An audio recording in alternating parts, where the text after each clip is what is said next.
In today's video, I'm going to teach you how to enter multi-currency transactions in QuickBooks Online. To record transactions in different currencies, the first thing you need to do is turn on the multi-currency feature.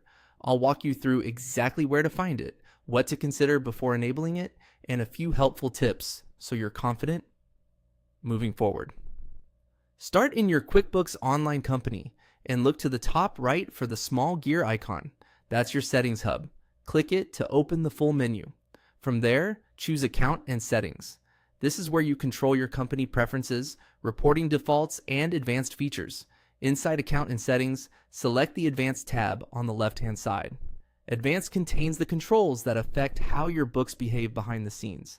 Scroll until you see the Currency section. This is where your home currency is shown and where you can activate multi-currency. Before you turn anything on, double check that your home currency is correct. Your home currency is the baseline your reports and financial statements use, and it's critical for accurate exchange gains and losses. Now, in the currency area, click the multi-currency option to enable it. QuickBooks will warn you that this change is permanent. That's important to understand. Once multi-currency is in, you can't turn it off, and your home currency can't be changed. Make sure you're comfortable with that. Then confirm and click Save. After you save, multi-currency is active. What does that actually give you? You'll be able to assign a specific currency to customers and vendors, set up bank and credit card accounts in foreign currencies, and enter invoices, bills, expenses, and payments in those currencies. QuickBooks will apply an exchange rate as of the transaction date.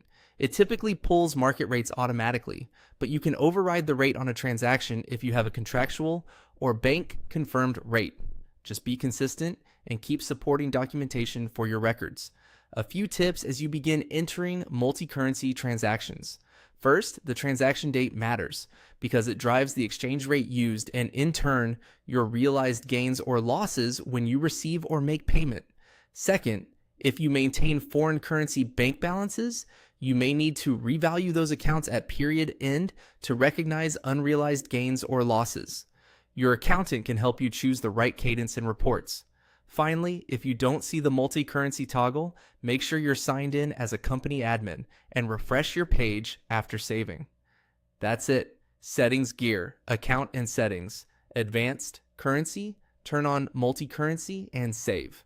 With multi-currency enabled, you're ready to start entering transactions in the currencies your business uses.